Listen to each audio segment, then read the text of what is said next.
নমস্কাৰ আকাশবাণী গুৱাহাটী কেন্দ্ৰৰ বিয়লিৰ আঞ্চলিক বাতৰি পঢ়িছো জুলি শৰ্মা বৰুৱাই ৰাজ্য চৰকাৰৰ 1 লাখ নিযুক্তিৰ প্ৰতিশ্ৰুতি পূৰণৰ অংশ হিচাপে কাইলৈ দিছপুৰ লোকসেৱা ভৱনৰ সন্মিলন কক্ষত শিক্ষা বিভাগৰ অধীনত 41 গৰাকী প্ৰাৰ্থীলৈ নিযুক্তি পত্ৰ প্ৰদানৰ উদ্দেশ্যে নিযুক্তি সমাৰোহৰ আয়োজন কৰা হৈছে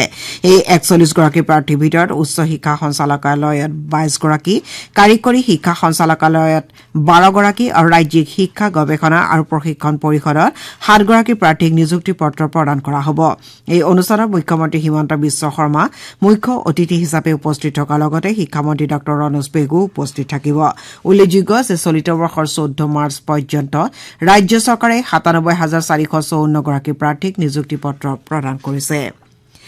বতৰ ফৰকাল হোৱাৰ পৰিপ্ৰেক্ষিতত ৰাজ্যৰ বিভিন্ন জিলাৰ বাঢ়নী পানী ক্ৰমাৎ শুকাবলৈ লৈছে যদিও এতিয়াও ৰাজ্যৰ 21খন জিলাৰ প্ৰায় 8,40,000তকৈ অধিক লোক বানৰ কবলত আছে ব্ৰহ্মপুত্ৰ বৰাককে ধৰি প্ৰধান নদীসমূহৰ জলস্তৰ এতিয়া বিপদসীমাৰ ওপৰত আছে অসম ৰাজ্যিক দুৰ্যোগ ব্যৱস্থাপনা প্ৰাধিকৰণৰ তথ্য অনুসৰি এতিয়াও 61টা ৰাজ্য চক্ৰৰ 1705খন গাঁৱৰ বিস্তীৰ্ণ অঞ্চল বানত বুৰ গৈ আছে এই বানত 29,000 হেক্টৰতকৈ অধিক কৃষিভূমি ক্ষতিগ্ৰস্ত হৈছে কালি ধেমাজি জিলাত বানৰ ফলত পুনৰ এজন লোকে প্ৰাণ হেৰুৱাত শেহতীয়া বানত মৃত্যু হোৱা লোকৰ সংখ্যা 91লৈ বৃদ্ধি হৈছে ৰাজ্য চৰকাৰে স্থাপন কৰা 221টা আশ্ৰয় শিবিৰত 36,000তকৈ অধিক লোকে আশ্ৰয় লৈ আছে এনডিআৰএফ এছডিআৰএফ অগ্নি নিৰ্বাপক বাহিনী আৰক্ষী আৰু দুৰ্যোগ ব্যৱস্থাপনা প্ৰাধিকৰণৰ স্বেচ্ছাসেৱকসকলে বান ক্ষতিগ্ৰস্ত অঞ্চলত উদ্ধাৰ অভিযান অব্যাহত ৰাখিছে ইফালে ভাৰতীয় বতৰ বিজ্ঞান বিভাগৰ গুৱাহাটী কাৰ্যালয়ে সদৰি কৰা তথ্য অনুযায়ী পৰৱৰ্তী কেইঘণ্টামানত ৰাজ্যখনৰ চৰাইদেউ ধেমাজি ডিব্ৰুগড় গোলাঘাট যোৰহাট লখিমপুৰ মাজুলী শিৱসাগৰ তিনিচুকীয়া চিৰাং বৰপেটা বঙাইগাঁও বিশ্বনাথ দৰং ধুবুৰী ডিমা হাছাও গোৱালপাৰা কোকৰাঝাৰ কামৰূপ আৰু কামৰূপ মহানগৰকে ধৰি ভালেকেইখন জিলাত মজলীয়া ধৰণৰ বৰষুণৰ লগতে ধুমুহা অহাৰ সম্ভাৱনা আছে ইয়াৰ পৰিপ্ৰেক্ষিতত ৰাজ্যৰ বান ক্ষতিগ্ৰস্ত লোকসকলক সাৱধান হৈ থাকিবলৈ সতৰ্কতা জাৰি কৰা হৈছে ইফালে বানত হোৱা ক্ষয়ক্ষতিৰ সঠিক মূল্যায়ন হোৱাৰ লগে লগে কেন্দ্ৰীয় চৰকাৰে অসমলৈ আৰ্থিক অনুদান প্ৰেৰণ কৰিব বুলি ইতিমধ্যে প্ৰকাশ কৰিছে বাক্সা জিলাৰ বাৰাপেটা উচ্চ মাধ্যমিক বিদ্যালয় প্ৰাংগণত আজি দিনজোৰা কাৰ্যসূচীৰে অসম সাহিত্য সভাৰ খাৰিজা বিজনী শতদল শাখা সাহিত্য সভাৰ বাৰ্ষিক অধিৱেশন আৰু সভ্য সমাৰোহ অনুষ্ঠিত হয় অনুষ্ঠানত সাহিত্য সভা পতাকা উত্তোলনৰ পাছতে 3,50,000 টকা ব্যয় সাপেক্ষে নিৰ্মাণ কৰি উলিওৱা সাহিত্য সভাৰ স্থায়ী কাৰ্যালয়টো বিটিআৰৰ কাৰ্যবাহী সদস্য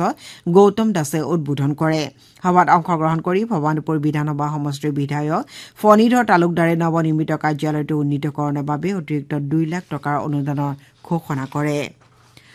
হুজাই সাগৰবস্তিত থকা ৰবীন্দ্ৰনাথ ঠাকুৰ বিশ্ববিদ্যালয়ৰ নৱনিৰ্মিত ভৱনৰ চৌহদত কবি গুৰুগৰাকীৰ এটা প্ৰতিমূৰ্তি উন্মোচন কৰা হয় প্ৰতিমূৰ্তিটো উন্মোচন কৰি হুজাই সমষ্টিৰ প্ৰাক্তন বিধায়ক তথা সৌদ অসম ভাষিক সংখ্যালঘু মৰ্চাৰ অধ্যক্ষ শিলাদিত্য দেৱে ৰবীন্দ্ৰনাথ ঠাকুৰৰ বহুমুখী ব্যক্তিত্বৰ বিষয়ে স্মৰণ কৰে অনুষ্ঠানটোত বিশ্ববিদ্যালয়খনৰ উপাচাৰ্যসহ কেইবাগৰাকীও অধ্যাপক আৰু হুজাই অঞ্চলৰ বিশিষ্ট ব্যক্তিসকল উপস্থিত থাকে অসম আৰক্ষীয়ে এজন অৱসৰপ্ৰাপ্ত মহাপৰিদৰ্শকৰ বেংক একাউণ্টৰ ধন জালিয়াতিৰে আত্মসাৎ কৰাৰ গোচৰত আজি দিছপুৰ আৰক্ষীয়ে ষ্টেট বেংক অব ইণ্ডিয়াৰ বৰবাৰী শাখাৰ প্ৰাক্তন শাখা প্ৰবন্ধক গুলেনুৰ হুছেইনক আটক কৰিছে একেটা গোচৰতে আৰক্ষীয়ে ত্ৰিদীপ কলিতা নামৰ আন এজন লোককো আটক কৰে উল্লেখযোগ্য যে অৱসৰপ্ৰাপ্ত উপ মহাপৰিদৰ্শক ভৱধৰ দত্তৰ বৰবাৰী শাখাত থকা বেংক একাউণ্টৰ পৰা 26 লাখ টকা গোপনে বিভিন্ন তাৰিখত অন্যান্য বেংক একাউণ্টলৈ হস্তান্তৰ কৰা হৈছে এই সম্পৰ্কে অৱগত হৈ শ্ৰী দত্তই দিয়া এজাহাৰৰ ভিত্তিত দিছপুৰ থানাত এটা গোচৰ পঞ্জীয়ন কৰা হয় এই গোচৰৰ তদন্তত বৰবাৰী শাখাৰ প্ৰাক্তন শাখা প্ৰবন্ধক